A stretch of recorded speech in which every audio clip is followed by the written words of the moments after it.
Hello, guys, and welcome to my updated forecast here. And we're going to go over the usual stuff here. We're going to be looking at the Nino 3.4 region, the sea surface temperatures, and now that we're in hurricane season, we're going to be taking a look at the GFS and the Ecmwf, European for short.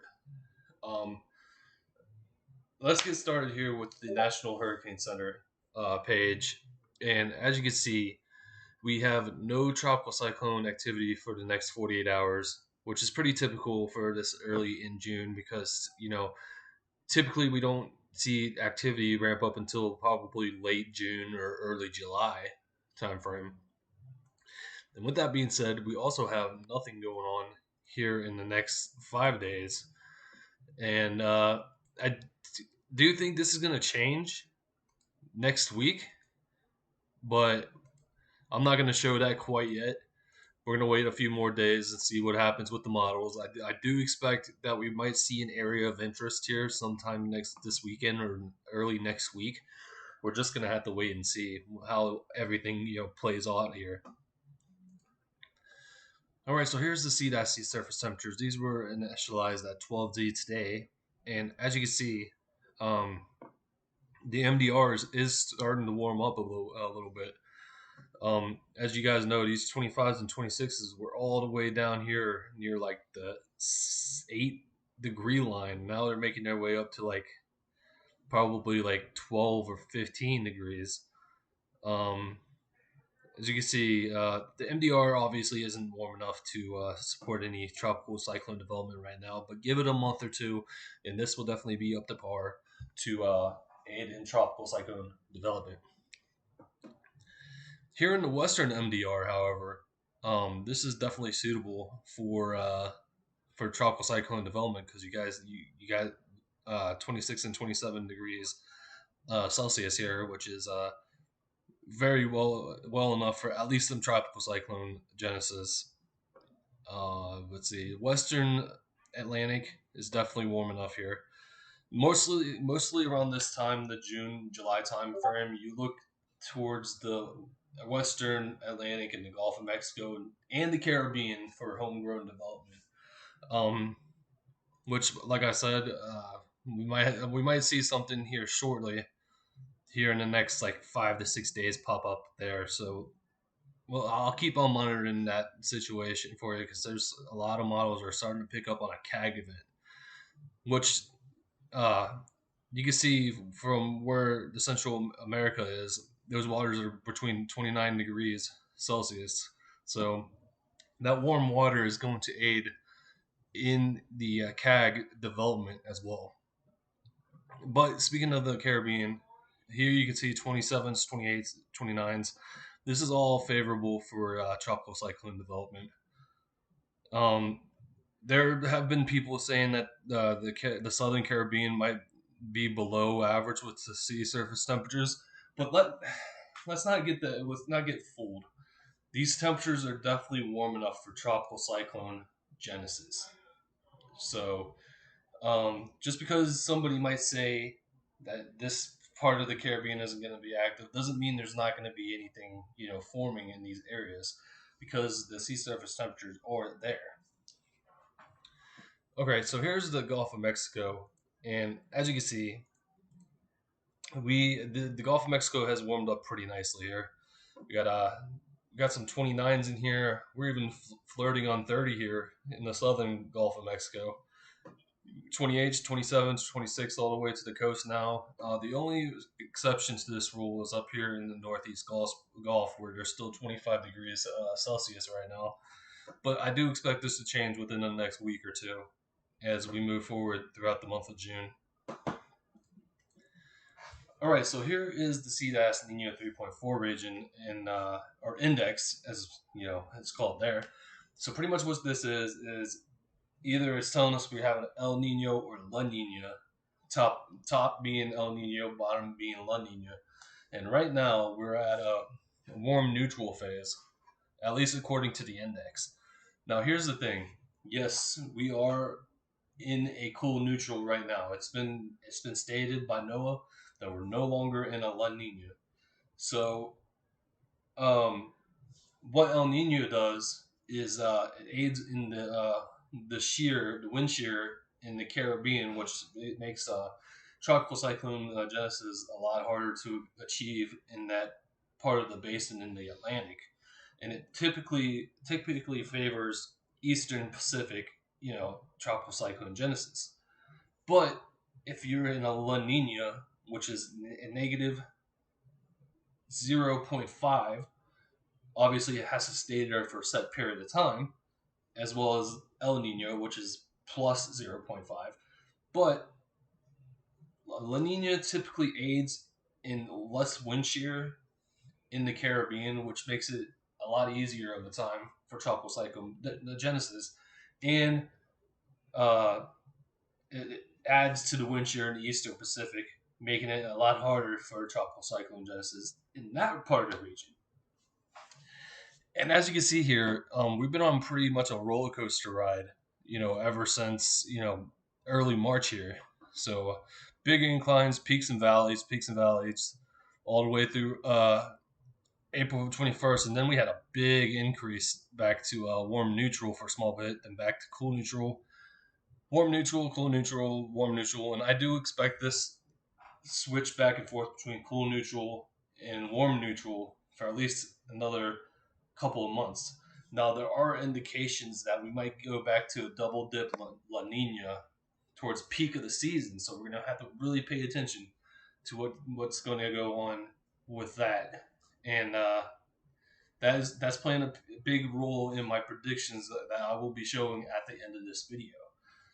So, with that being said, warm neutral, cool neutral, it doesn't matter. It's the lack of El Nino that matters, and we're still looking at a pretty active season going forward. All right, so here's the 7-day change, and pretty much what this shows is how warm or cool the sea surface temperatures have gone in the past 7 days. As you can see here, the MDR is starting to warm up a little bit. As you can see, there's more oranges popping up here than the last time I showed you guys.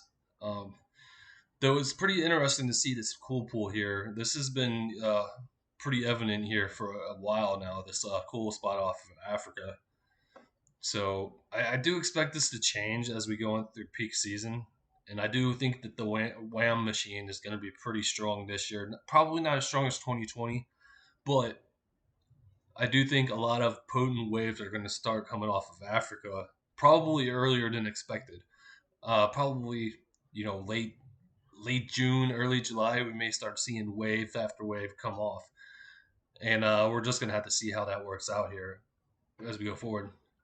But as you can see here in the part of the subtropics, this part of the subtropics here has been cooling down, but this western side of the subtropics has been staying warm here. So usually a warm subtropics helps aid in the Azores Bermuda high. So if it's strong, we call that uh, something. I forgot what it was. I'm gonna have to look that up here. But typically, what we have here is if we have a strong ridge up here in like southeast Canada and northeast United States, we typically get a lowering of the pressure in the Gulf, Caribbean, and Southwest Atlantic. So we're gonna have to see how this warm pool, helps with the Azores Bermuda high. Here in the Caribbean, as you can see, it's starting to warm up now.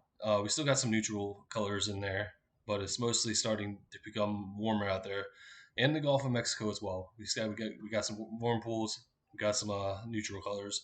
We do got some specks of cooler sea surface temperature changes, but mostly it's neutral or warm in that area.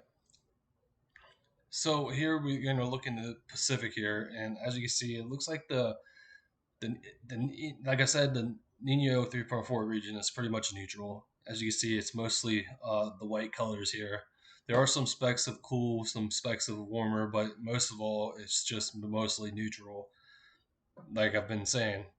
And also get to see some cool pools here near uh, the Baja here. So that's pretty interesting to see.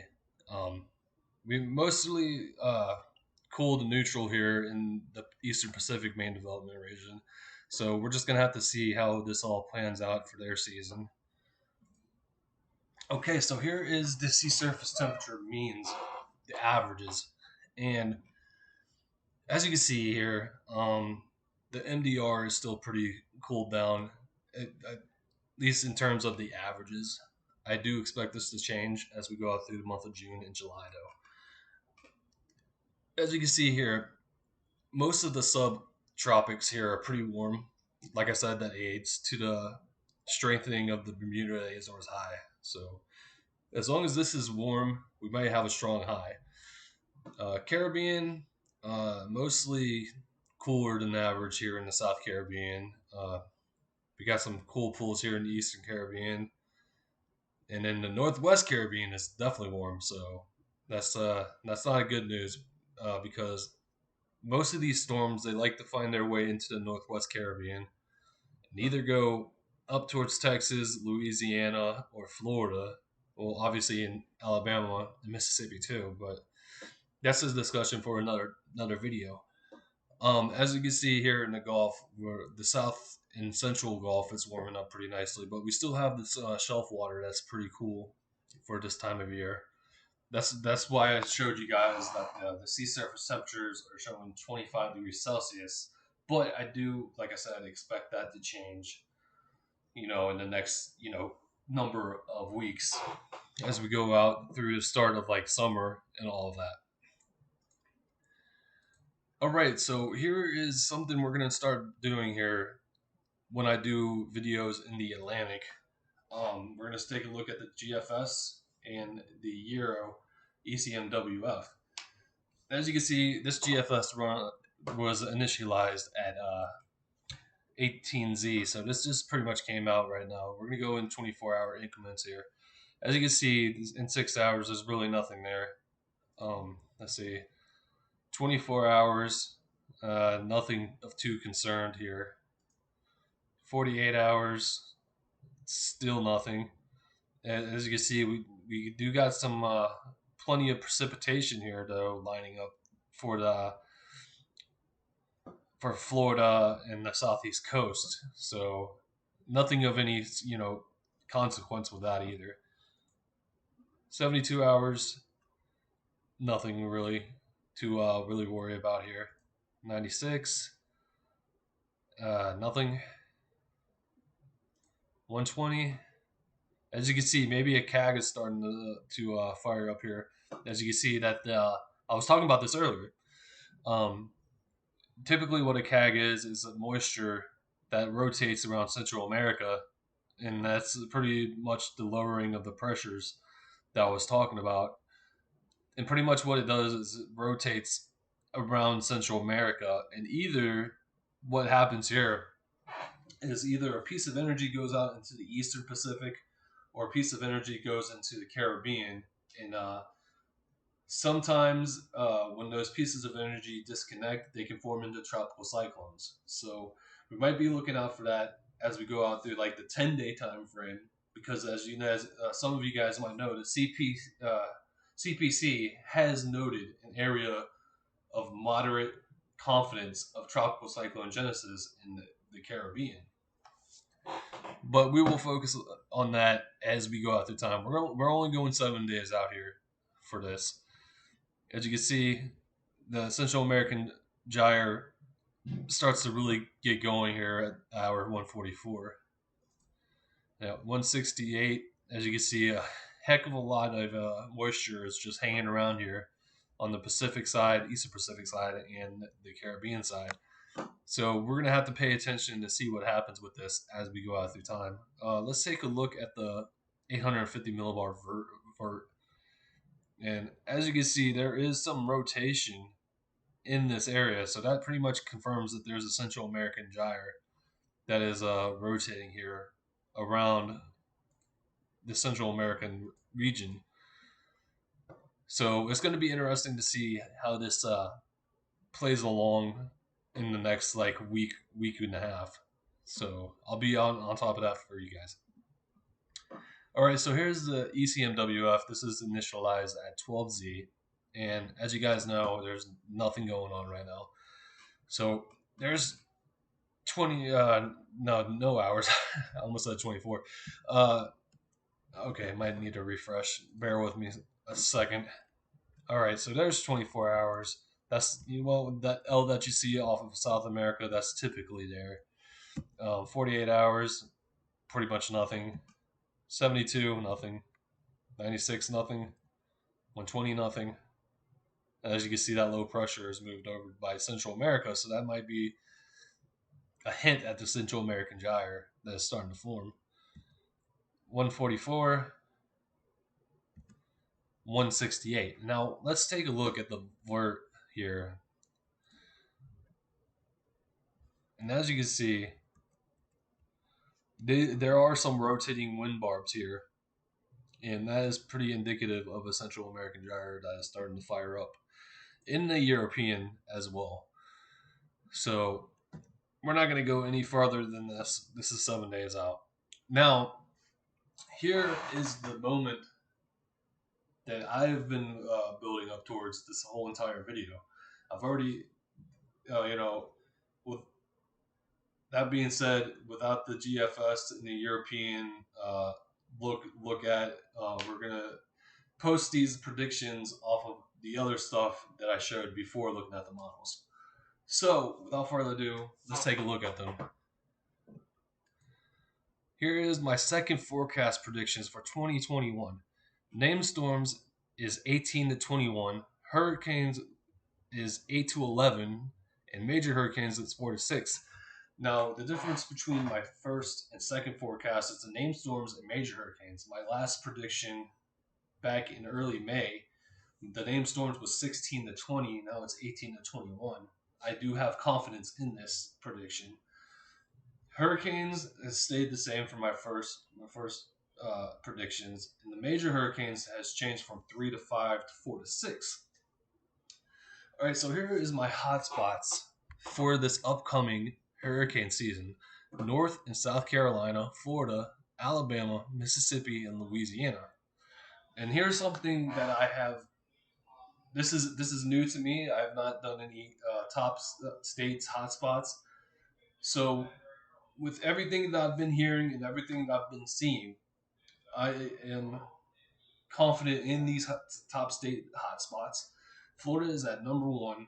Mississippi is number 2. Louisiana is number 3. Alabama number 4. North Carolina number 5. And South Carolina number 6. And the reason I have Florida at number 1 is because of CSU.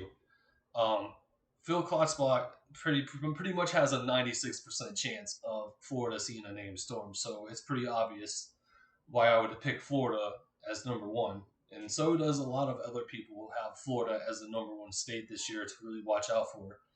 Mississippi and Louisiana and Alabama, they're going to get their typical, storms probably that come up from the Caribbean and, make a fool of themselves in your guys' states. Just for, to put a little humor in there, even though I know it's not, a funny situation, make a fool of themselves. North Carolina and South Carolina, I put at number 5 and number 6 because, it all just depends on how strong the Azores Bermuda High is. So, with that being said, that is my predictions my second predictions for the 2021 Atlantic hurricane season. Anyways, thank you guys for watching and have a nice day.